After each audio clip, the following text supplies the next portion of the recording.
Vamos atualizar a sessão de acompanhamento da reunião, pois já fizemos o tour por Portsmouth. Mas agora vou dar a todos a chance de ter uma voz. Sobre onde será o próximo tour, já que não há uma opção de enquete embutida no Squarespace, estou criando uma por conta própria. Como você pode ver aqui, eu estou usando a seção de eventos, que vem neste formato particular, pré-embalado com 3 eventos nele. E estou renomeando como próximos tours, expressões de interesse.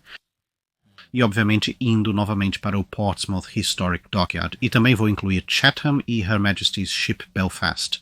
E então você verá em um segundo que vou apenas editar o botão lá embaixo e dar a ele o e-mail e então um título padrão. Então, se você for à seção do site, se quiser fazer um tour guiado em um desses 3 lugares, tudo o que você precisa fazer é ir e clicar nisso, ele gerará um e-mail e tudo o que você precisa fazer é apenas enviar, você não precisa adicionar mais nada ao corpo da mensagem. E então eu posso contar quantos e-mails eu tenho votando em cada lugar, e isso vai ditar até certo ponto onde o próximo tour, no início de 2024, ocorrerá. É fácil de configurar. Honestamente, estou muito surpreso. Se após todos esses mini tutoriais que tenho feito, você acha que poderia construir um site para fins de história naval, ficaria muito satisfeito. Mas nunca se sabe, você pode querer por outro motivo. Então, hoje temos uma maneira um pouco diferente de fazer as coisas no canal.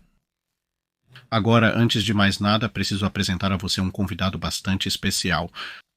Já tivemos, obviamente, vários autores antes e hoje, até certo ponto, não é diferente. Tenho o prazer de lhe apresentar a obra de Robert Lundgren. Agora, imagino que alguns de vocês provavelmente já estejam familiarizados com seu excelente trabalho.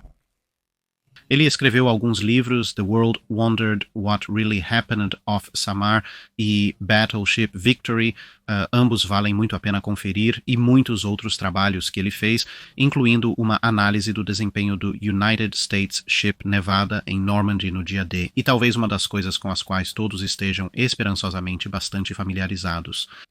Uma análise muito completa da ação entre Washington e Dakota do Sul contra Kirishima e amigos, incluindo uma análise precisa do que aconteceu com Kirishima e o que aconteceu com Dakota do Sul em termos de danos. Todos podem ser encontrados no site Naval Weapons. Haverá um link específico na descrição do vídeo abaixo.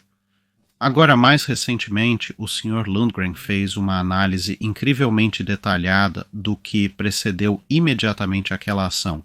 Então, a ação entre a força de cruzadores do Almirante Callahan e Hiei Kirishima e seus escoltas. O documento completo tem mais de 120 páginas e pode ser encontrado no link, como eu disse, na descrição do vídeo abaixo. No entanto, no interesse de não ter que passar por 120 páginas de documentação em um vídeo, embora eu tenha lido o relatório bastante extensivamente, acho que cerca de 6 vezes já, achei que seria melhor conduzir uma entrevista com o Sr. Lundgren e também com o Sr. Sposato, que meio que incentivou o Sr. Lundgren a realmente fazer a análise e acredito que o ajudou até certo ponto. Então, normalmente, é claro, você estaria vendo uma conversa no Skype ou Zoom acontecendo com imagens, como fizemos com vários outros autores. No entanto, nenhum dos cavalheiros em questão conseguiu fazer uma entrevista direta e... Então, em vez disso, eles foram gentis o suficiente para enviar respostas escritas às perguntas que eu fiz. Mas é claro que isso se transforma em um pequeno problema, porque meus sotaques americanos podem ser melhor descritos como estereotipados e ficam progressivamente piores a partir daí, e eu não tenho ideia de como seria capaz de manter até mesmo um sotaque americano meio decente, muito menos 2 por mais de meia hora. E então concordamos que de maneira bastante única o que vamos fazer é que eu farei as perguntas como normalmente faria em uma entrevista, mas suas respostas, que foram enviadas por texto, serão lidas por uma inteligência artificial de texto para voz, com vozes diferentes para os 2 indivíduos. Então as respostas do Sr. Lundgren sempre serão as primeiras, seguidas pelas do Sr. Sposato, onde ele escolheu responder às perguntas porque, obviamente, é principalmente falando com o Sr. Lundgren como o que escreveu o relatório. Espero que seja interessante para todos e não se preocupe, isso não significa que o canal vai se tornar um canal de voz e inteligência artificial. Isso é essencialmente apenas usar a tecnologia moderna para resolver um círculo particular deste problema específico que temos. Então, com isso dito, vamos às perguntas então em relação à primeira grande ação naval noturna de Guadalcanal. Historicamente falando, quais lacunas existem na narrativa desta batalha? Em muitos documentários, essa batalha é descrita como uma briga de Pier 6. Sobreviventes afirmam que, uma vez iniciado o tiroteio, todos atiravam em qualquer coisa que se movia. Surpreendentemente, não há detalhes reais além de São Francisco atingir Atlanta geralmente citado. Contudo, nessa análise, Atlanta não foi somente atingida por São Francisco, mas também por Portland e então novamente por Monson. Starrett afunda Olave. Starrett e Helena também feriram e incapacitaram Aaron Ward. Helena metralha Portland com suas armas de 40 mm e dispara em Monson, e acredito que Fletcher torpedeou Portland. Por fim, é provável que Harusami tenha incapacitado Udati. Houve muito caos nesta batalha. Essa análise começa a fornecer os detalhes do que os sobreviventes queriam dizer com uma briga de Pier 6. Hara, capitão de um Matsukaze. Do lado japonês, sobre por que Abe hesitou em abrir fogo, pinta-se um quadro semelhante ao de Midway, que a tripulação do Riei estava ocupada tentando trocar da munição tipo 3 para a munição armadura perfurante. Isso nunca fez sentido para mim. Não é assim que os encouraçados funcionam. Então, a analogia de Midway dos porta-aviões sendo pegos tentando rearmar suas aeronaves nunca funcionou para mim. Acredito que Abe hesitou em abrir fogo porque não sabia a localização dos outros navios japoneses e temia atingi-los por engano, o que explica melhor seu atraso. Quanto a Callaghan, ele perdeu a consciência tática. Ele estava cobrindo o T no procedimento naval clássico das duas colunas do Sul, mas ficou confuso quando sua própria coluna foi coberta pelo grupo japonês mais ao norte. Essa confusão permitiu que as frotas praticamente colidissem. Pode haver algumas respostas para essa pergunta que aparecem mais tarde, mas foram mantidas no contexto. Essa batalha simboliza o último grande esforço da Imperial Japanese Navy para tomar o aeródromo Henderson. Todo o planejamento feito por eles para realizar isso é frustrado quando a USN precisa agir imediatamente, com pouco tempo para coordenar uma resposta adequada. Esta é uma das poucas batalhas onde os americanos são derrotados, mas não deixam os japoneses tirarem nada disso. Você pode notar que este não era um plano bem desenvolvido, já que o almirante Callaghan não parece transmitir suas intenções para muitos outros navios, talvez por perceber o que deve ser feito, e contar aos outros dificultaria a realização. Ele é frequentemente visto como um tolo, mas isso é resultado de 80 anos sem conhecer esses detalhes. Todos que detinham um comando geral nesta batalha serão demitidos se não foram mortos, com duas exceções sendo Era e Debozy, o capitão de Portland. Perdida na narrativa está a eficácia da USN. Torpedos, mas também o quão bem ou não eles foram usados. Para quem está surpreso com o Fletcher atingindo Portland, lembre-se do evento entre William Porter e Iowa. Como Ludgren mencionará, este é o crisol pelo qual a USN se torna uma força de combate bem afinada, invencível para o Japão. Foi aqui, e quando a IJN chegou mais perto de implantar sua estratégia, Kentai-Kesan, em 1942, e a USN ainda os afasta jogando cruzadores em cruzadores de batalha. Este foi o ponto de virada na Guerra do Pacífico. O almirante Lee garantirá a conclusão dessa virada. Dado o grande número de navios envolvidos e, como vocês dois mencionaram, a pura confusão do que estava acontecendo nesta batalha.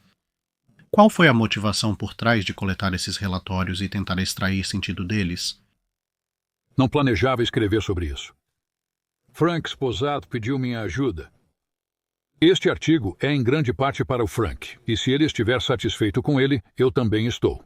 Apliquei a mesma metodologia a esta batalha que apliquei para a ação do navio de guerra e a batalha naval de Samar, e tracei a posição de cada navio em intervalos de 1 minuto.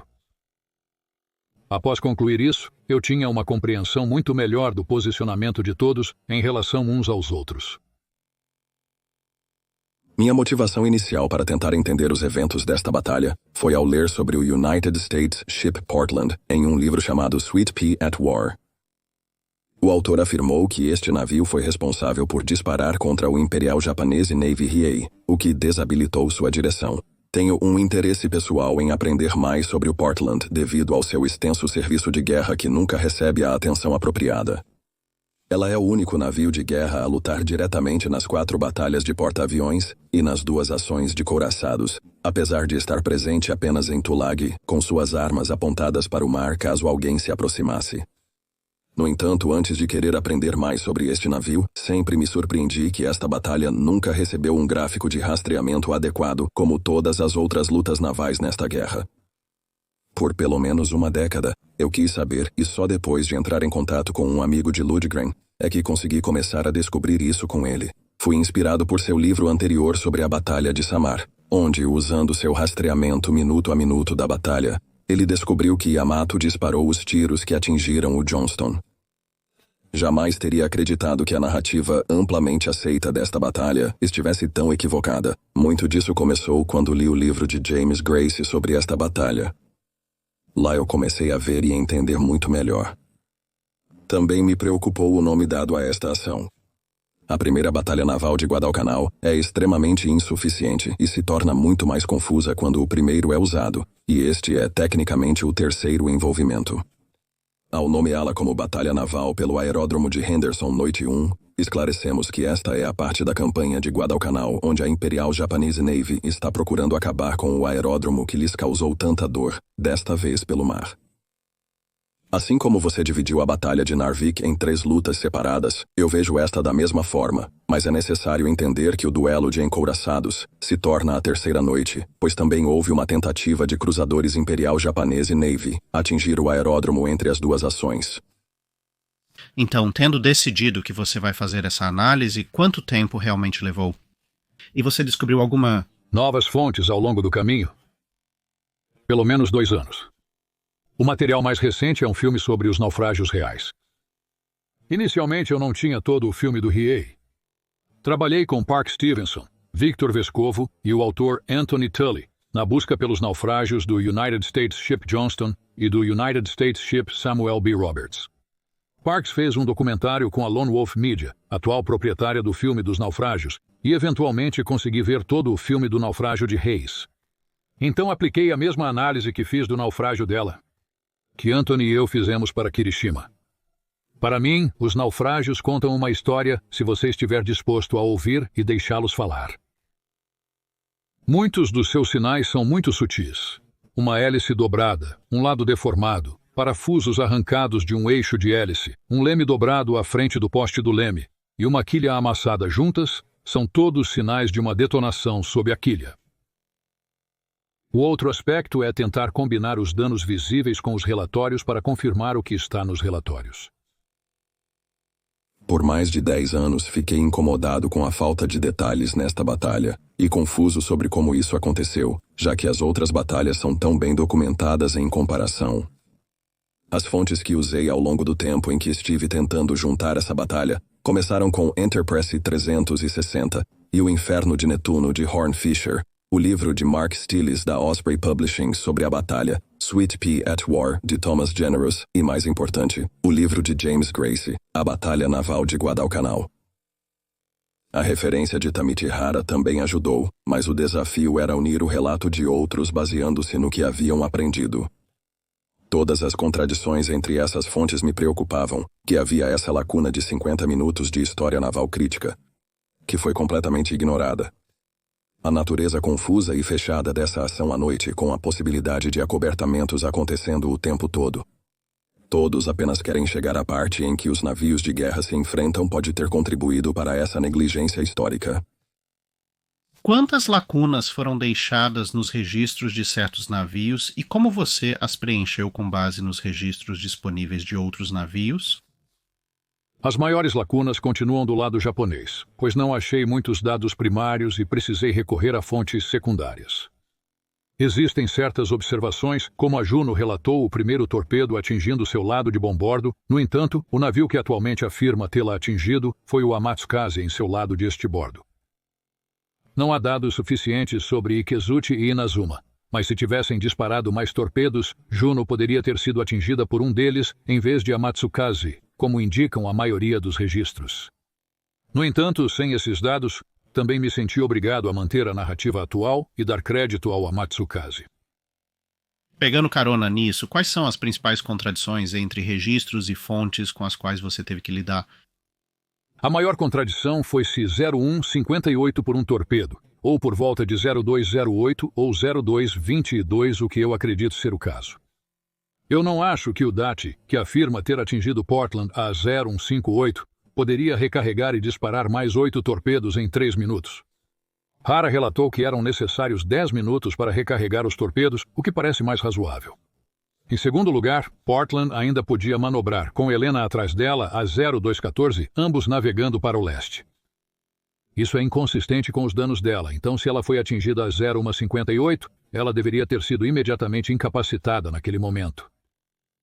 Fletcher dispara 10 torpedos e acidentalmente atinge Portland por volta de Oro 222, mas como o relatório de Portland afirma que ela foi atingida em Oro 158, essa tem sido a narrativa oficial. Acho que ela colocou isso em seu relatório para encobrir o fogo amigo de Fletcher, e funcionou. Por 70 anos isso foi encoberto. Por que isso foi encoberto? O número de casos de fogo amigo é considerável.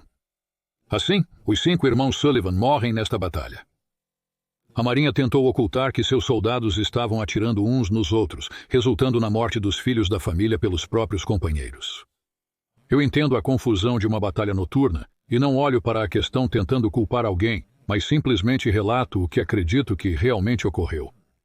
Os erros cometidos em 1942, na maioria das vezes, ajudaram a Marinha a vencer as batalhas de 1943 a 1945. Lembre-se que Nimitz designou 3 oficiais de guerra de superfície para criar as diretrizes do PAC-10 por causa dos erros nas batalhas de 1942. Mais homens ingressavam na frota, e muitos nunca tinham visto o oceano antes. A demanda de treinamento e condução da guerra impossibilitava que os oficiais, sem experiência de trabalho conjunto, criassem seus próprios planos de batalha, e isso se agravaria com a expansão da frota. As diretrizes do PAC-10 deram aos comandantes instruções claras para que pudessem dar ordens e todos entendessem o que era esperado. Uma frota centrada em porta-aviões poderia se transformar em uma frota centrada na superfície com instruções mínimas. Assim, os erros nas batalhas de 1942 em Guadalcanal ajudam a vencer as batalhas de 1943 a 1945. Os japoneses, por outro lado, não aprendem e continuam cometendo erros parecidos posteriormente na guerra. Eles gostavam da sua munição, tipo 3, e eu sinto que essa munição ameaçava mais os navios que a carregavam do que as forças dos Estados Unidos da América. Os fuzileiros navais em Guadalcanal consideraram a munição tipo 3 um espetáculo único. O que realmente os afetou foram os projéteis convencionais tipo 0 Hardcore que craterizaram a pista e chocaram os próprios fuzileiros navais. Se os japoneses tivessem usado projéteis convencionais Hardcore, teriam causado mais danos à frota americana. Mas Kirishima comete o mesmo erro 2 noites depois durante a ação do navio de guerra, e inicialmente é carregado com a munição errada para um engajamento de superfície. As maiores contradições que me preocupavam eram as posições do Imperial Japanese Navy Nagara e o Dachi. Antes de falar com Lundgren, meu entendimento sobre essa batalha posicionava os navios em vários lugares simultaneamente, atirando em alvos distintos que não faziam sentido considerando o alcance, direção e tempo de suas posições. Outro detalhe crucial a ser compreendido é que por 80 anos, a única forma das pessoas mencionarem essa batalha foi se referindo aos navios individualmente. O problema inerente a isso se revelou ao tentar combinar seus registros e movimentos. Os horários dos navios não eram todos sincronizados. Lundgren notou que os navios às vezes tinham até 20 minutos de atraso. Muitos deram como certos detalhes, sem juntá-los de maneira coerente. Então, neste trabalho, quais foram as maiores surpresas que você encontrou ao tentar esclarecer esta batalha? Acredito que houve 11 incidentes de fogo amigo do lado dos Estados Unidos da América e um do lado japonês. Provavelmente já respondi em outros lugares, mas definitivamente a quantidade de fogo amigo. O Capitão Hoover chamará um cessar-fogo logo após 0225. Agora, é claro, nós incentivamos todos que podem ler o documento completo que foi escrito sobre esta batalha agora, que, como eu disse, pode ser encontrado no link abaixo. Mas para aqueles de vocês que estão apenas procurando um resumo imediato agora, como suas descobertas mudam alguns dos elementos comumente aceitos da batalha. Os torpedos do Destroyer e todos os torpedos dos Estados Unidos da América nesse período eram inconfiáveis.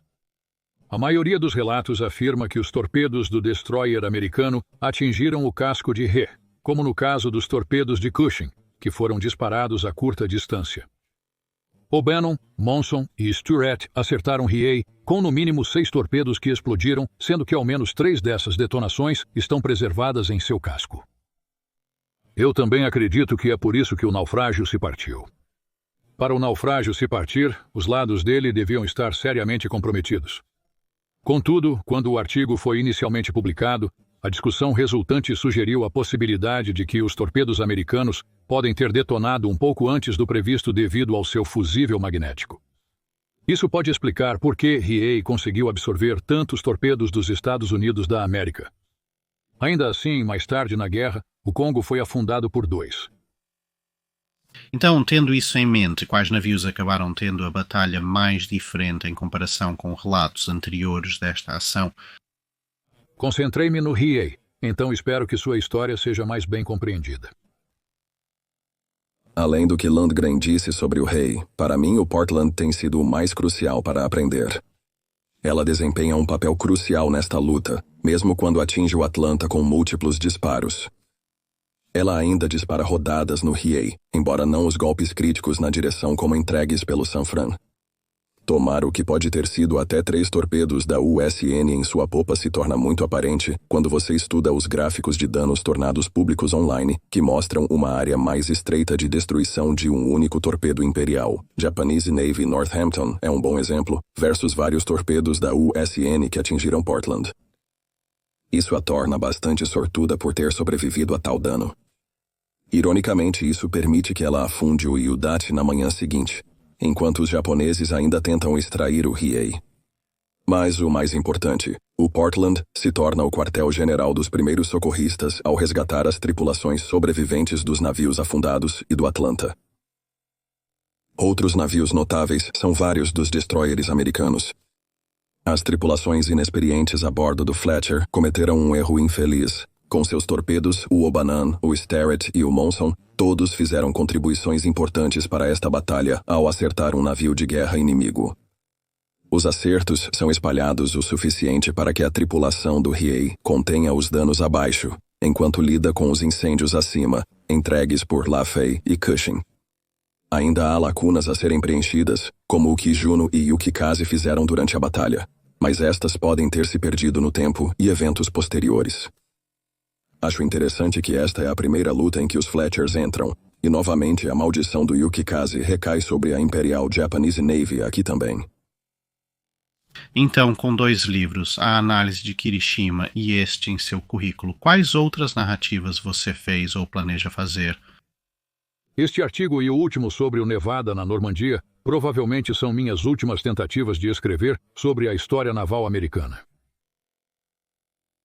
Este seria o meu primeiro. Eu gostaria de um dia contar a história da frota fantasma de Java tentando escapar após o naufrágio do Langley. Eu também gostaria de contar a história de 2 auxiliares concorrentes que foram afundados nas Salomões enquanto entregavam tropas e equipamentos diretamente para o campo de batalha, o United States Ship Macaulay e o Imperial Japanese Navy Nishin. E, finalmente, quais são os melhores lugares para as pessoas acompanharem e lerem todo o seu trabalho, Sr. Lundgren? No site de Tony de Julian Navwhips.com, em recursos históricos de Robert Lundgren, eu tenho vários artigos, incluindo a Batalha Naval pelo Aeródromo de Henderson Primeira Noite, a Batalha Naval de Guadalcanal, que é sobre a ação do navio de guerra, análise do naufrágio de Kirishima, análise dos danos ao United States Ship Dakota do Sul na Batalha Naval de Guadalcanal, United States Ship Nevada de 6 de junho a 15 de junho, 1944, na Normandia, França, Praia de Utah. As partes 1 e 2 estão prontas. A parte 3 será finalizada em breve. Escrevi 2 livros, O Mundo se Perguntou, sobre a Batalha Naval de Samar. Vitória do Encoraçado, na Campanha do Pacífico, durante a Segunda Guerra Mundial. Obrigado por enviarem as respostas escritas para as perguntas e concordarem em fazê-lo para que pudéssemos montar este vídeo. Obviamente, aqueles de vocês que acabaram de ouvir perceberão que, embora a inteligência artificial de voz tenha avançado bastante nos últimos 5 anos, ainda existem alguns erros de pronúncia e assim por diante que ainda precisa superar, o que é confortante para aqueles de nós que dependem de nossas vozes para transmitir informações como parte do nosso dia a dia. Mas, com isso, é hora de encerrar este vídeo, além de, obviamente, reiterar novamente, se você quer ler a análise completa desta luta específica, então o link está novamente na descrição abaixo. E claro, você pode pegar Vitória do Encoraçado e O Mundo se Perguntou o que aconteceu em Samar em todas as boas livrarias. Novamente, links abaixo. E muito obrigado a todos por nos acompanharem neste pequeno experimento de como dar vida às vozes quando estão apenas em texto.